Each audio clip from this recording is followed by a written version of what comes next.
Bonjour les amis, je viens vers vous aujourd'hui en cette fin février 2022 dans cette capsule numéro 24 pour vous parler de ce que certains appellent les gifts, les pouvoirs. Ces mots ne me parlent pas tellement.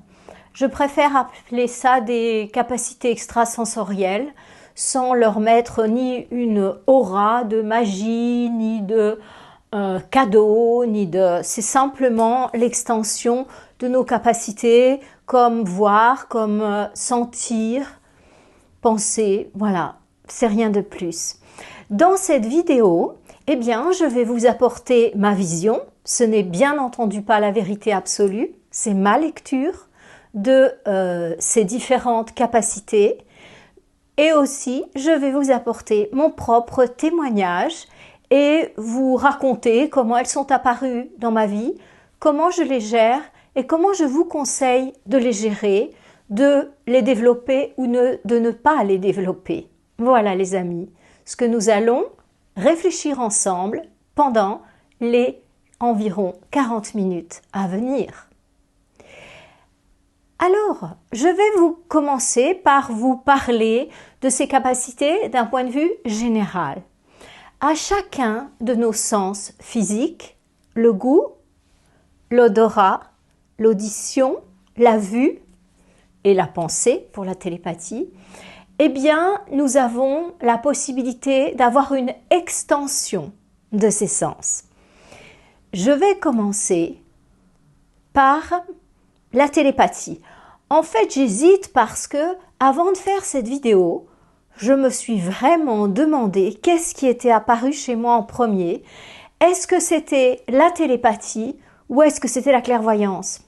Je m'en rappelle plus. Pour être honnête, je ne m'en rappelle plus parce que c'est apparu dans ces périodes, vous savez, où on a des fameuses ouvertures et où tout vient un petit peu ensemble comme ça. Et du coup, on bloque pas forcément ni sur l'un ni sur l'autre, on accueille tout ça et ça se passe.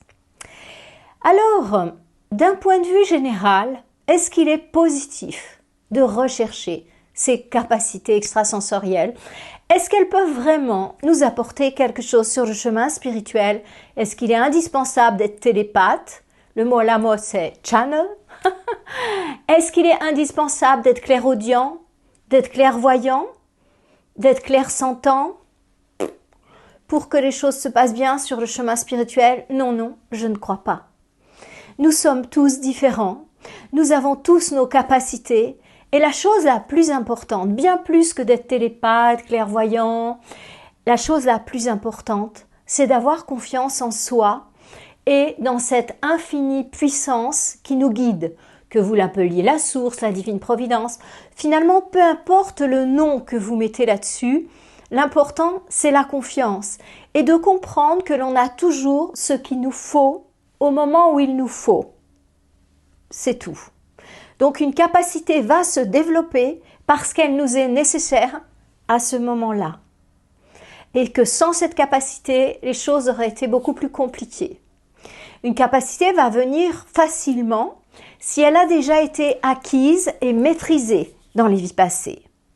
On va la fuir si dans les vies passées on a eu des douleurs par rapport à ça. Personnellement, quand j'ai vu mes capacités extrasensorielles se développer, eh bien j'ai vraiment demandé là-haut. Là-haut, je trouve ça très, très bien parce que chacun met le mot qu'il veut. Et donc, j'ai demandé là-haut, oh s'il vous plaît, pas la clairaudience. Donc je pense, j'ai pas recherché plus que ça, mais je pense que j'avais une ou des mémoires négatives avec cette histoire de clairaudience. Et je me disais, mon Dieu, si ça se met à me parler et si je commence à avoir des sons là que j'entends et que je maîtrise pas, ça va être l'enfer. Donc d'entrée, j'ai bloqué cette capacité extrasensorielle. Elle est venue bien plus tard, quand j'étais complètement détendue et quand j'étais en mesure de l'accueillir. Ne vous inquiétez pas si vous n'avez aucune de ces capacités. Ce n'est pas un témoin d'un niveau d'évolution. Ce sont simplement des capacités que vous avez déjà développées dans les vies passées. Une petite aparté. Les disciples, appelons-les comme ça, permettez-moi de mettre des noms sur des réalités. Que ce soit les disciples des forces de l'ombre ou les disciples des forces de la lumière, conscients de l'être ou inconscients, ont les mêmes pouvoirs jusqu'à un certain niveau. Donc, le fait d'avoir des capacités extrasensorielles n'est pas du tout un gage d'appartenir à la lumière ou à l'ombre. Tout est possible. Et en général, mon expérience est que les personnes qui appartiennent à l'ombre ont beaucoup plus tendance à aimer montrer leurs capacités. Et je connais un grand nom incarné des forces de la lumière qui demande à ce que on ne rende pas public ce qu'on a vu et qu'on pourrait appeler un miracle. Certains d'entre vous savent de qui je parle et savent très bien cette loi qui règne autour de cette personne. Et pourtant, ceux qui avons passé du temps auprès d'elle, on en a vu des choses que certains pourraient appeler des miracles, mais on en a vu beaucoup. Et voilà. Donc, je ne vais pas rentrer plus là-dedans, je ne vais pas polémiquer, faites vos expériences par vous-même. Mais surtout, avant d'entrer dans le vif du sujet, il est vraiment important de comprendre deux choses. La première, ce n'est pas parce qu'une personne est un bon télépathe, clairvoyant, clairaudient, qu'elle sert la lumière. Jusqu'à un certain niveau, les deux peuvent le faire. Et que ce soit un enseignant ou que ce soit une personne que l'on va consulter. C'est pas du tout un gage d'élévation. Voilà. Et la deuxième chose que je voudrais vous dire, et ça m'a beaucoup motivée pour faire cette vidéo, c'est que certaines personnes se disent oui mais tu vois, moi je fais des efforts, je médite, je prie, et moi je ne vois rien, je n'entends rien, et étant donné que j'ai ce type de capacité, je l'entends souvent. Pendant très longtemps, j'ai pas dit que je les avais, mais maintenant, j'ai décidé d'assumer ça. Et donc, les personnes me disent « Oui, mais tu vois, moi, je suis pas comme toi, je vois pas, j'entends pas. » Oui, mais toi, tu es toi. Peut-être que tu es une personne kinesthésique, peut-être que tu es une personne qui sent, qui a une intuition énorme. Eh bien, ça vaut toutes les télépathies du monde. Parce que quand je vais vous en parler de ces fameuses capacités, vous allez voir, en particulier la télépathie, le channel, on peut être terriblement ce qu'on appelle parasité. C'est-à-dire, on pense qu'on est en contact avec un être en télépathie, mais c'est pas du tout le cas. Donc, ceux qui sont des kinesthésiques, qui n'ont pas toutes ces capacités, c'est pas plus mal. Écoutez, la divine providence ne se trompe pas.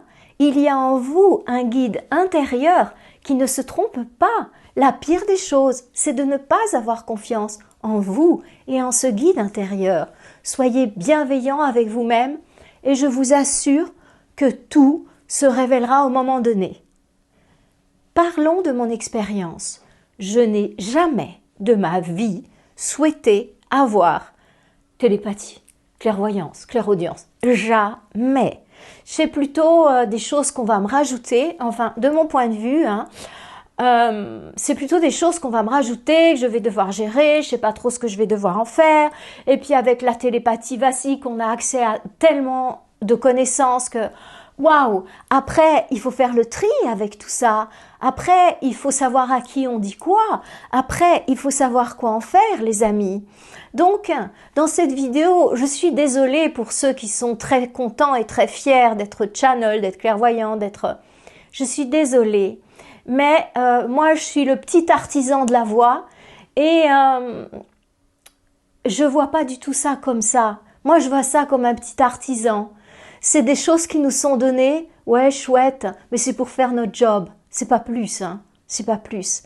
Est-ce que ça nous permet d'évoluer? Oui. Je vais pas non plus renier comment j'ai reçu la totalité ou bien 90% d'enseignements que j'ai reçus à ce jour, je l'ai reçu en télépathie et c'est vrai. Je vous parle de mon expérience de la télépathie que je n'ai jamais voulu, que je n'ai jamais demandé et quand ça s'est mis à me parler dans ma tête, je me suis demandé si j'étais pas folle. Donc, voyez, j'en étais là. Et il y a eu un brutal changement de vie dans ma vie en 1992. 1992. Ça a été vraiment brrrt, de professeur de comptabilité, finance, fiscalité, tout ce que vous voulez, en BTS comptable, responsable de section de BTS comptable, présence dans les jurys officiels de BTS. Je suis passée à donner ma démission, remettre mes tailleurs chez Caritas ou enfin j'ai donné tous mes habits comme ça. J'ai tout donné et je me suis mise à vivre une autre vie complètement. Il y a eu un chamboulement total dans ma vie. Très peu de temps après avoir fait ça, j'ai été guidée. C'est les périodes d'ouverture dans notre vie. Peu de temps après avoir fait ça, il y a eu des renoncements physiques qui se sont mis en place. J'ai renoncé complètement à manger du sucre. C'est à l'époque aussi où je suis devenue totalement végane. Le café, j'en ai jamais bu, donc il n'y avait pas de problème avec ça. J'ai jamais fumé, j'ai jamais pris de drogue. Ça a jamais été ça m'a jamais fait... Non, ça m'a jamais attiré ces trucs-là. Moi, j'étais plutôt sportive, je passais tout mon temps sur mes skis et ma jouissance, elle était physique, elle était à partir de mon corps physique. Donc les sensations, vous savez, c'était aussi un attachement. Hein. Et voilà, mais c'était ma manière à moi de gérer les choses. Donc, 1992, eh bien, j'ai été guidée vers un certain nombre de choses et en particulier vers un portrait. Je ne vais pas vous dire ce que j'ai fait, comment j'ai fait, machin, pour pas que vous le fassiez, parce que c'est peut-être pas votre voie. Et pourquoi vous vous concentriez sur ce portrait? Ça n'aurait aucun sens. C'est un doigt qui vous montre une direction. Donc, regardez la direction, regardez pas le doigt, ça n'aurait aucun sens. Moi, je suis qu'un doigt. Je ne suis pas le lieu où vous devez aller. Vous comprenez? C'est à vous de le trouver, votre lieu. Mais je vous partage, moi, ce que j'ai vécu pour aller sur ce chemin-là. Après, peut-être vous ferez beaucoup mieux que moi, peut-être beaucoup plus longtemps, peut-être... Ça n'a pas d'importance. Moi, je partage, c'est tout. Petit artisan. Donc, eh bien, j'ai pris ce portrait et puis je l'ai reçu par différents concours de circonstances assez incroyables. Peut-être une fois, j'aurai le courage de raconter ma vie et mon chemin initiatique. Mais là, c'est pas le thème. Et je me suis mise à me concentrer sur ce portrait, sans savoir ni pourquoi, ni comment, mais je méditais. À l'époque, j'avais déjà commencé la méditation depuis à peu près 1 an, et je m'étais mise à méditer tous les soirs. Voilà. Le premier livre que j'ai lu, c'était un livre de Sri Aurobindo, que j'ai trouvé par hasard dans la bibliothèque de l'école où je travaillais, et complètement hors contexte. J'ai découvert ça et la sophrologie en même temps. Voilà. Et donc, c'était l'époque où je me suis mise à méditer. Donc là, ben tiens, je me suis dit, je vais méditer sur ce portrait. Et un soir, il était autour de 12h30.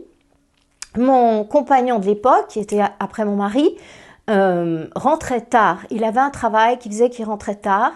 Et moi, je l'attendais. Je rentrais aussi un petit peu tard parce que je donnais des séances de sophrologie le soir et voilà. Donc ça s'est passé après déjà que j'étais formée en sophrologie, que je méditais régulièrement. Voilà. Et puis tout d'un coup, en fixant ce portrait, ça s'est mis à me parler dans ma tête. Alors là, j'étais complètement stupéfaite. Hein. Ah mais la stupéfaction, hein, les amis, totale. Donc, puis beaucoup, puis long, puis il y a des mots qui ont vraiment résonné, qui m'ont vraiment marqué. Et ouh là là, je me dis, c'était le 6 avril 1992. Et donc, alors là, je me dis, waouh, je sais pas ce qui m'arrive, les gars. Donc, j'attends que mon compagnon de l'époque arrive, mon ex-mari, et puis je lui raconte. Et je lui dis, tu sais, vraiment, là, je crois que je sais pas ce qui m'arrive, et voilà. Et comme c'était quelqu'un de très ouvert, voilà, qui venait d'un autre continent et qui est né en Amazonie et qui avait une ouverture, une sensibilité autre, il m'a pris très au sérieux, ce qui m'a beaucoup étonnée. Et je lui dois beaucoup, parce qu'il m'a dit, eh ben écoute, tu fais la même chose demain soir, mais tu prends un papier, un crayon, puis tu écris. Bon, et voilà comment la grande aventure a commencé. Et là, on m'a donné ma feuille de route en télépathie. Voilà. Et après, alors après, la télépathie pour moi, ça a été comme ça. Je vous parle de 1992. Donc j'aime autant vous dire que j'ai de l'expérience en télépathie et que on peut peut-être prendre mon expérience en compte.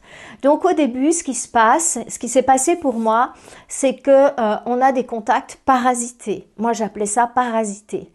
Donc, il y a des moments où je sentais que l'enseignement qu'on me donnait, il était bien, il était clair.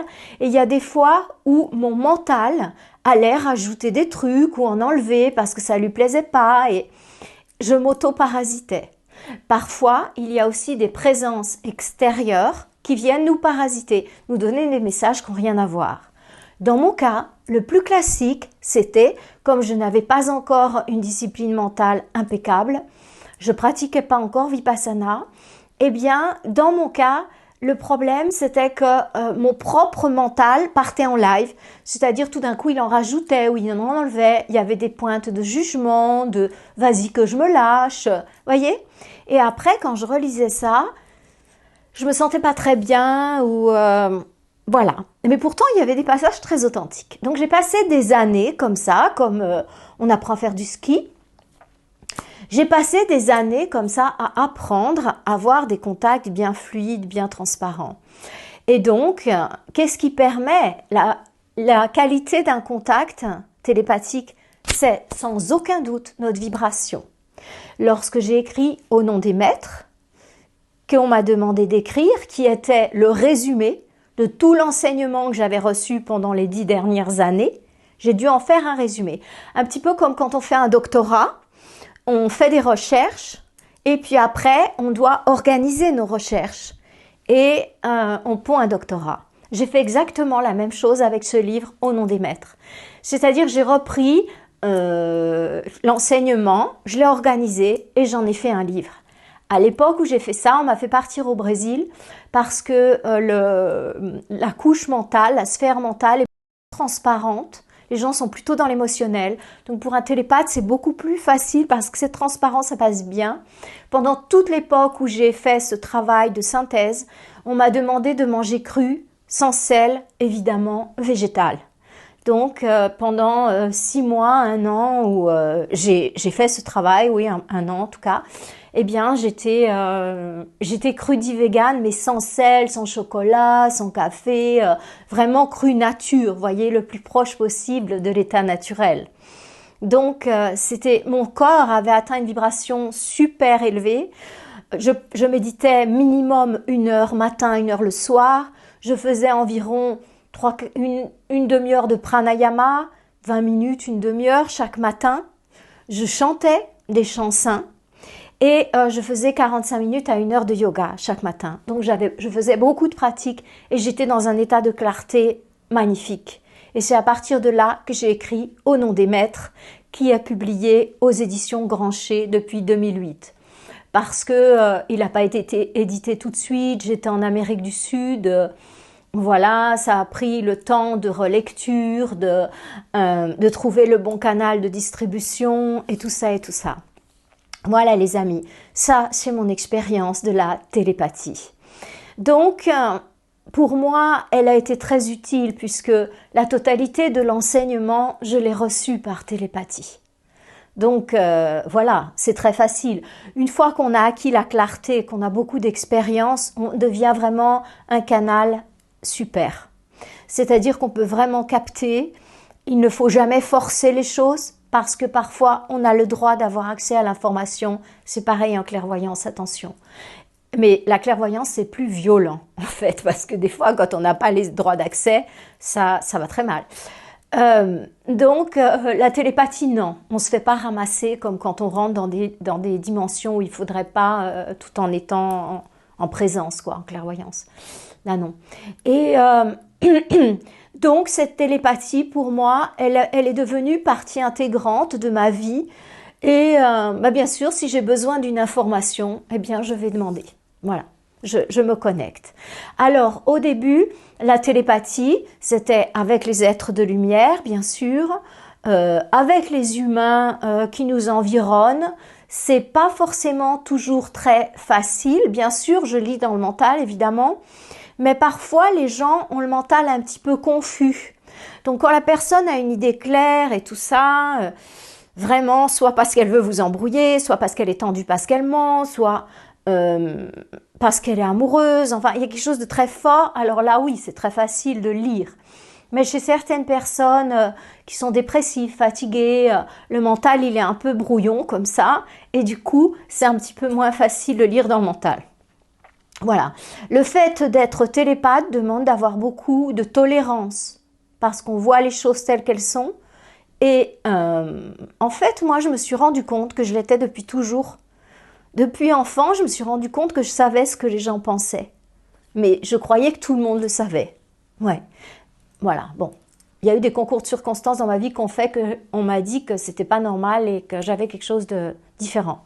Mais c'est vraiment, la télépathie s'est vraiment développée avec les mondes de lumière seulement en 1992. Et depuis, bien sûr, elle est là, elle fait partie de mon quotidien comme pour quelqu'un d'autre penser. C'est pas plus que ça pour moi, voyez. C'est parce que j'en avais besoin, parce que je suis venue pour enseigner, pour partager. Donc il était très important que j'ai accès à une source supérieure à mon mental humain d'être incarné. Donc j'ai eu cette connexion parce que j'en ai besoin pour ma mission d'âme, comme on l'appelle maintenant. Pour ce que moi je dis plus simplement, pour ce que je suis venue faire sur Terre. Voilà pour la télépathie. Donc elle est absolument pas indispensable. C'est absolument pas quelque chose d'extraordinaire d'être un channel. Et il y a des gens qui sont plus ou moins purs, plus ou moins transparents. Donc plus le mode de vie est pur, plus la personne est dans le cœur et plus son channeling va être fiable, va être authentique. Voilà. Comment on sent, ça c'est pour les channels. Comment distinguer un contact parasité d'un bon contact? En fait, quand on est en contact télépathique avec ces êtres qui sont les êtres humains, entre guillemets, ils sont sur le plan causal. Pour ce qui est des hiérarchies non humaines, les anges, les archanges, c'est un petit peu différent. Et puis, c'est pas la même forme, hein, parce que la télépathie, c'est plutôt avec les humains. Parce que après, pour rentrer en contact avec les autres, je décris les hiérarchies dans mon livre Au nom des maîtres. Pour rentrer en contact conscient avec l'autre hiérarchie qui est celle de la nature, ça demande un ajustement vibratoire. Et avec eux, on triche pas. Donc, c'est pas qu'on triche avec les maîtres, les mères, mais c'est qu'il y a une tolérance. Ils ont été des humains comme nous et ils sont là pour nous enseigner. Donc, ils nous prennent dans le bac à sable, puis ils nous aident à grandir. Que les hiérarchies de la nature, on n'appartient pas à leur hiérarchie. Donc, a priori, il faut que nous, on s'ajuste à eux. C'est pas à eux de s'ajuster à nous. Et donc, ils sont très sensibles à notre vibration. Donc là, la pureté au niveau des pensées, des sentiments, des émotions, c'est très important. Et ils ont une expression, au début, je ne comprenais pas ce qu'ils me disaient. Ils me disaient, mais elles sont vraiment mauvais. Je me disais, mais non, mais ces personnes, les propres, elles sont pas mauvais. Et en fait, j'ai réalisé, et maintenant je le sais parce que ça m'arrive aussi, qu'il y a la clairsentence, smell, c'est-à-dire sentir, voyez? Et ça veut dire que eux, en fait, ils sentent les personnes. Vous savez, quand ils font comme ça, ils sont vraiment en train de sentir. Ils nous identifient, pas seulement par les sons que nous on n'entend pas, mais aussi par les odeurs. Et c'est très fort pour eux, les odeurs. Quand une personne fume, boit et mange des animaux, alors que à la base, un humain, c'est pas un prédateur. C'est vraiment, ils sont incommodés par l'odeur et ça m'a amusé parce que pendant un moment je dis bon Dieu, mais qu'est-ce qu'ils me disent les odeurs, vous voyez, voilà. Et même si on est télépathe, on peut pas communiquer avec tous les animaux. Moi j'ai vécu beaucoup bien sûr avec des animaux et parmi mes chats il y en avait une qui pouvait me communiquer. Donc elle était en télépathie. C'est dingue, elle avait ce pouvoir de monter sur notre niveau vibratoire. Je ne sais pas comment c'est possible, j'ai juste constaté. Et c'est à elle que je m'adressais quand j'étais en voyage pour savoir si tout le monde allait bien, ta. Les autres, j'avais pas accès. télépathiquement. Elle vraiment, je pouvais communiquer avec elle télépathique comme on communique avec les êtres de lumière. C'était sympa. Alors voilà, eh bien, comment savoir si un contact est parasité? Ben, on se sent fatigué. Après avoir pris le contact, en fait, on se sent fatigué.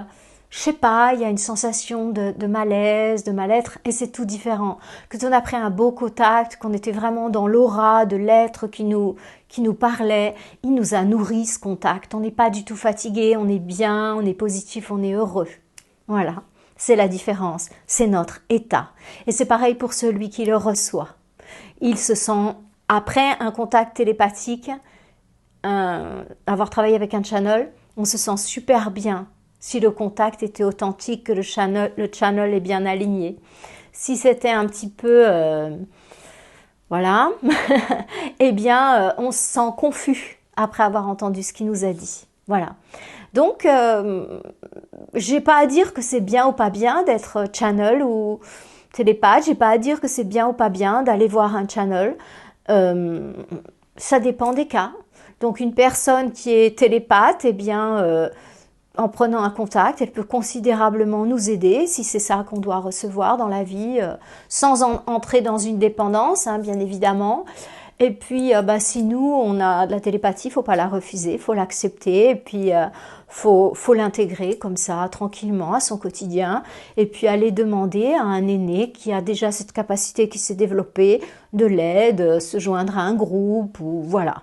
Mais jamais faire rien pour forcer les capacités à se développer. Parce qu'une fois qu'on les a, ça peut être très compliqué après à gérer. D'une manière générale, dans la nature, il faut jamais rien forcer. Ni la montée de Kundalini, ni les capacités extrasensorielles, non. Alors maintenant, je vais vous parler moi de la clairvoyance. Alors ça aussi, vraiment, faut pas le forcer, hein, parce qu'une fois que ça se développe, ça peut être drôlement gênant. Ça peut être drôlement gênant. Il y en a qui sont pas sur le niveau qu'il faudrait, qui voient le bas astral. C'est vraiment pas réjouissant. Ils font des cauchemars, enfin, c'est vraiment pas réjouissant du tout. Si la clairvoyance vient d'elle-même, tout se passera pour le mieux.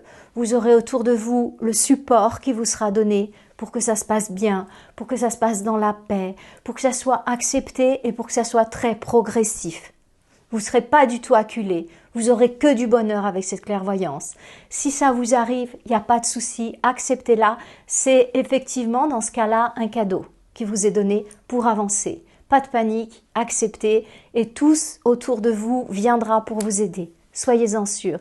Peut-être que vous regardez cette vidéo et que c'est votre cas. Voyez, l'univers est parfait. Donc, laissez les choses venir, n'ayez aucune crainte. Alors, pour la clairvoyance, c'est vaste parce que il y a différents niveaux de clairvoyance. On ne voit pas tous la même chose. Comment ça m'est arrivé à moi?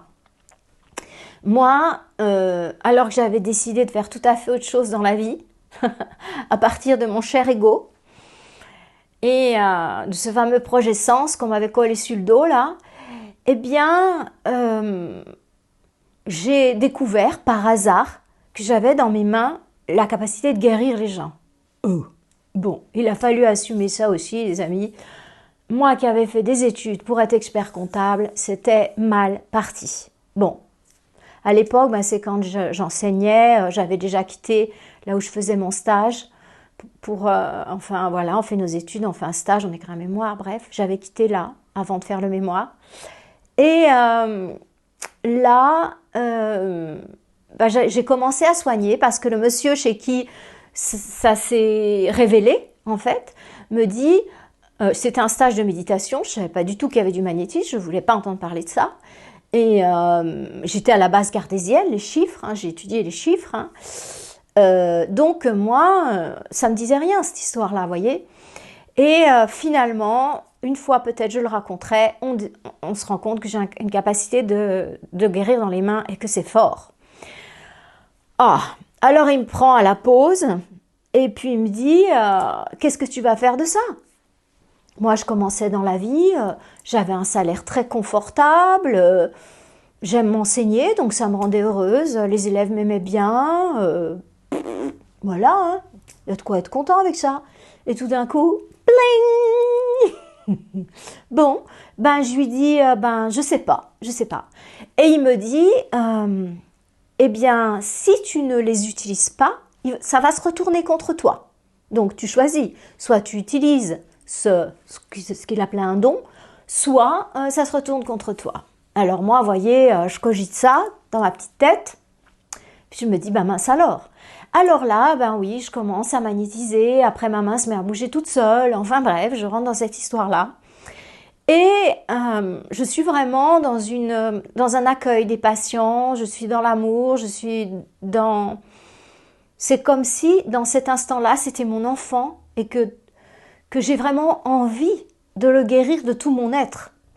Et du coup, quand on est dans cette attitude bienveillante, de don de soi, de partage, eh bien, on nous donne toujours les capacités qu'il nous faut.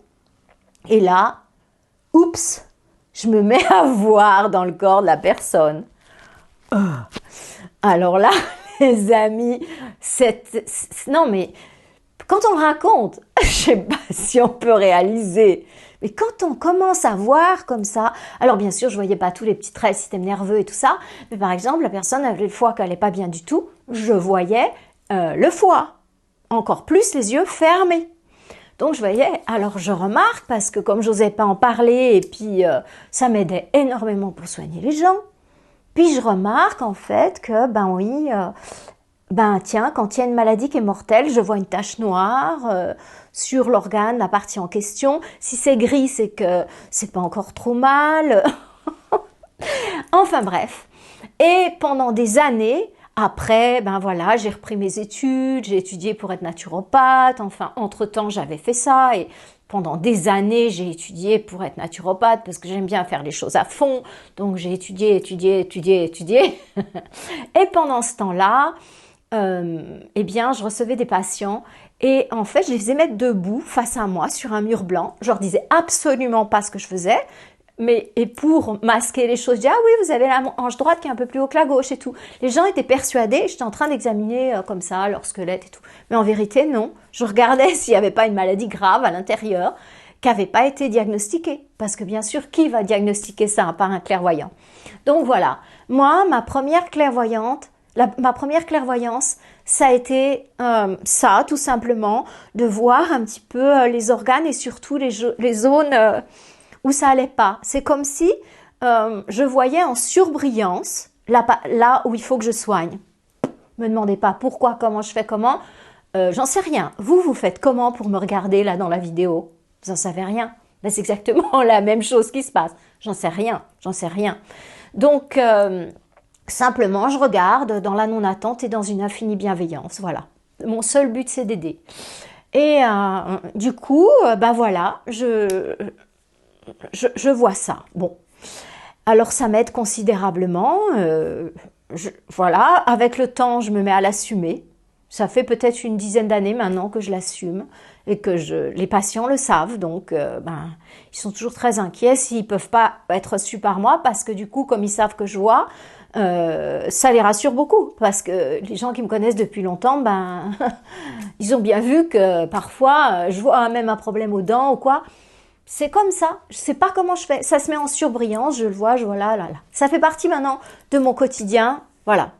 Alors, donc autre chose pour moi, c'est que avec le temps, comme j'ai pris l'habitude de regarder comme ça, les gens, les auras, je me suis mise à voir autour d'eux. C'est-à-dire que s'il y a une emprise sur une personne, ben, je vais voir un visage, une présence, je vais voir une attache comme ça. Donc ces fameuses, ce que certains appellent les entités, les trucs, les machins.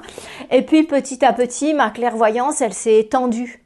Donc je me suis mise à voir toute la compagnie, que ce soit les entités. Moi j'appelle les entités en fait les êtres humains perdus. Des fois il y en a, ils sont très moches, on pourrait les prendre pour des démons, mais non. En fait on se rend compte que c'est un être humain. C'est très important quand on travaille avec l'occulte de ne pas confondre un démon avec ce que j'appelle une entité humaine parce qu'on ne leur réserve pas du tout le même traitement. Voilà. Donc les humains, quels qu'ils soient et aussi bas qu'ils soient, moi, ma vision des choses, c'est qu'il faut les aider. Je dois les aider et je fais mon possible pour les aider. Après, à l'impossible, nul n'est tenu. Mais les démons, ça, c'est une autre histoire. Ouais. Bon, je ne vais pas m'étendre sur eux. Ils ne m'intéressent pas trop d'ailleurs. Donc, voilà. Et puis après, ben aussi, on se met... Alors, dans la nature, la clairvoyance, c'est plus facile parce que on peut les voir, les fées. On se met à voir les fées, comme ça, vers les ruisseaux. Ou... Ça, c'est très sympa. C'est très sympa, oui. Donc, ne demandez pas à voir la clairvoyance. Un jour, vous serez au bord d'un ruisseau. Ah, une petite fée. Ça bouge comme ça. Vous vous dites, mais c'est quoi qui bouge là? Et en fait, c'est qu'il y a une petite fée. Certains la capteront, pas avec leurs yeux, mais avec leur cœur. Ils vont se sentir auprès de cette rivière super bien, super heureux. Ben, c'est pareil, ils ont capté la petite fée, mais ils ne la voient pas, eux. D'autres ont la capacité de communiquer avec les élémentaux. Donc, tac, ils vont communiquer. Bonjour, comment tu t'appelles? Voilà. On leur demande pas, t'es une fée de quoi? Parce que quand on voit, on a remarqué que leur petite robe, en tout cas c'est ce que j'ai remarqué que les fées de l'air, elles sont en bleu, fées de la terre en jaune. Enfin, ça c'est ce que je vois. Après, est-ce que c'est moi, mon filtre qui se met comme ça pour que ça rentre dans ma base de données? J'en sais rien. Voilà, donc la télépathie, un petit aperçu de la clairvoyance. Alors après, la clairvoyance, elle s'étend. C'est-à-dire qu'après, on peut carrément aller regarder dans les annales akashiques. C'est-à-dire que, en fait, le présent, le passé, le futur, ils n'existent pas. C'est tout ensemble. Ouais, c'est un peu bizarre. Hein, ouais. Et ce qui est encore plus bizarre, c'est qu'on existe dans différents niveaux en même temps. Bon, ça, je vous l'épargne, hein, parce que c'est un vrai choc la première fois que ça nous arrive de changer d'espace-temps. Donc, on oublie, c'est pas pour cette vidéo. Mais en tout cas, après, on peut lire dans les annales akashiques, c'est-à-dire qu'on peut aller voir dans la base de données, dans les mémoires d'une personne ou dans nos mémoires à nous. Voilà. Et puis, par exemple, je rencontre une personne, j'ai un coup de cœur ou j'ai une grande répulsion, eh ben, j'aime bien aller voir dans les annales akashiques qu'est-ce qui s'est passé entre nous, voilà. Ça nous est donné. Et dans le futur, c'est exactement... ouais, non, je ne vais pas parler du futur parce que c'est très sensible en fait en ce moment. Voilà, je dirai les choses au fur et à mesure que j'aurai le droit de les dire. Donc, voilà, parce qu'on est à une période où c'est vraiment le coming out. On parle de beaucoup de choses. Moi, ça fait 30 ans. 30 ans que j'ai mis 25 ans pour en parler, vous voyez ce que je veux dire, et personne ne le savait à part mes proches, hein. Donc voilà, et il n'y a pas que moi hein, qui suis comme ça sur Terre, hein. Il y en a d'autres, hein. Il y a beaucoup de frères et sœurs de lumière qui sont ici incarnés hein, et qui ont les capacités qu'il faut pour notre mission. C'est des cadeaux, oui et non, parce que les gens qui venons en incarnation pour travailler pour la lumière, j'aime autant vous dire qu'on prend cher. On prend cher. Nos proches, ils sont très utilisés pour nous. Voilà. Mais ceci dit, on a choisi, on est venu pour faire ce qu'on a à faire et si on est dans la confiance, on nous donne toujours l'aide qu'il nous faut pour que ça se passe bien. Et si on est encore vivant, si je suis encore vivante là maintenant, eh ben c'est qu'on m'a toujours donné l'aide, les capacités, les personnes autour de moi qui sont venues m'aider, me protéger au moment où ça aurait été très critique pour moi. Voyez, vraiment, si vous avez un seul mot à mettre dans votre tête, c'est confiance. Ayez confiance, confiance en vous, confiance dans ces êtres magnifiques qui nous entourent. Voilà, ça c'est pour la clairvoyance. Donc, la clairaudience, c'est passé comment pour moi? La clairaudience, c'est vraiment quelque chose que je veux pas. Donc, mais après toutes ces années à me balader dans différents plans, à rencontrer différents êtres, je me suis habituée quand même à tout ça et à l'autre monde. Et la clairaudience, elle est venue quand je nageais. Donc, mon sport, c'est la natation. Bon, là, je suis en punition, enfermée. Non, c'est pas vrai, je suis pas du tout enfermée. En Suisse, on n'a pas eu de confinement. Mais néanmoins, je n'ai plus accès aux piscines puisque je suis pas vaccinée, vous vous en doutez. Donc, n'ayant plus accès aux piscines, voilà. Mais ça m'est arrivé pendant que j'étais en train de nager. Je fais des bassins comme ça pendant 1 heure. À l'aller, je vais en crawl, au retour, je vais à la brasse ou vice-versa. Donc, c'est complètement automatique pour moi, cette nage. Et puis, j'adore glisser. Vous savez, j'ai une assez bonne flottaison, donc je glisse. Brrrt, brrrt. Et puis, je suis pas dans la compétition. Je me fais doubler. Ça m'est égal. Je suis vraiment dans cet état de glisser, de plaisir, en fait. Je glisse dans l'eau, vous voyez, comme ça. Et je suis complètement dans un état second. Parfois, je répète des mantras quand je nage. Parfois, je répète des Ave Maria. Parfois, je suis dans la méditation. Voilà. Parfois, je me connecte complètement. J'essaye de me fusionner à l'élément eau. Enfin, je fais toute mon affaire dans cette eau, vous voyez. C'est une pratique. Et justement, c'est là que s'est déclenchée la claire audience.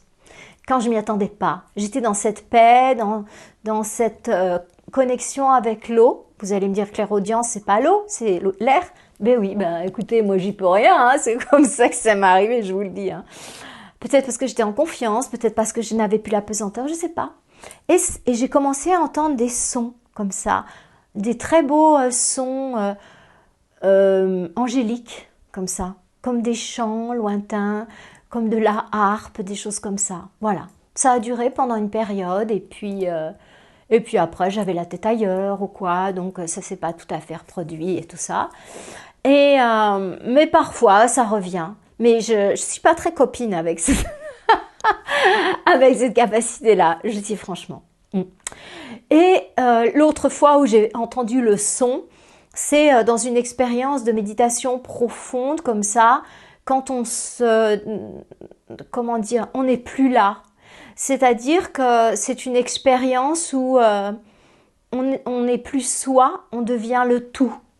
Donc, on perd toute conscience de soi et on devient quelque chose un tout infini. Bon, je ne sais pas si je m'explique bien. Et donc, dans ce moment-là, où on se fond dans le tout, il y a comme un son, en fait, un son. Je pense que c'est ça qu'ils appellent le son originel, j'en sais rien. Je suis une autodidacte, j'ai jamais été dans aucune école. J'ai été totalement enseignée par télépathie et sur le terrain. Vous voyez, moi je suis un artisan. Hein. Ouais, donc voilà. Mais je voulais vous partager ça. La sentence, la claire sentence. Donc, sentence dans le sens de smell. Je sens. Voilà. Donc, la claire sentence, ça m'est arrivé quand j'étais près de notre douce et belle Amma, Srimata Amritananda Mayi Devi. Je passe beaucoup de temps dans cet ashram et mon travail, mon seva, se passe proche d'Amma. Et du coup, parfois, je reste des heures là, proche d'Amma, soit assise sur le stage, soit à ma place de travail. Et tout d'un coup, je me suis mise à sentir une odeur. Parce qu'Amma a une énergie très puissante. Donc ça démultiplie tout ce qu'on vit, ce qu'on sent, nos capacités extrasensorielles. Je me dis, ah mais c'est dingue. Et puis je sais pas comment, mais je me suis dit, ça c'est l'odeur de l'amour. Et c'était tellement fort, c'était sucré, c'était pas son parfum. Vous allez me dire, ah oui, Amma se parfume à l'orchidée. Je le sais. Ça fait longtemps que je fréquente Amma et que je suis proche. Mais c'est pas l'orchidée que ça sentait. C'était autre chose.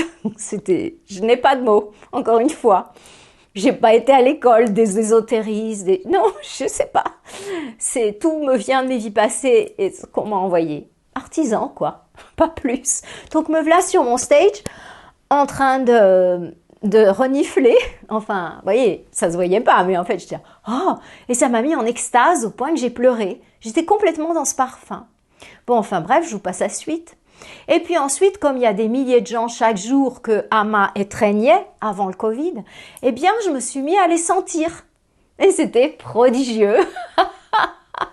C'est comme ça que j'ai découvert avec mon nez. Donc, il y a une odeur dominante à chaque personne.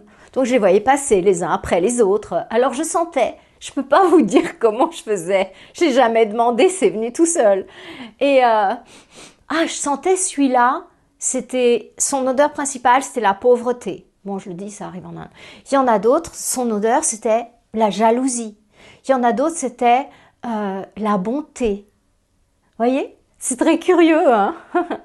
Et c'est pas du tout incommodant. Parce que quand on fait pas l'effort de, ça vient pas. Ça, c'est une chose que je veux vous dire aussi avec tout ce qui est des capacités extrasensorielles. N'ayez pas peur. Parce que moi, ce que j'avais peur avec le son, les autres, heureusement, j'ai pas eu peur. Sinon, ça serait pas venu.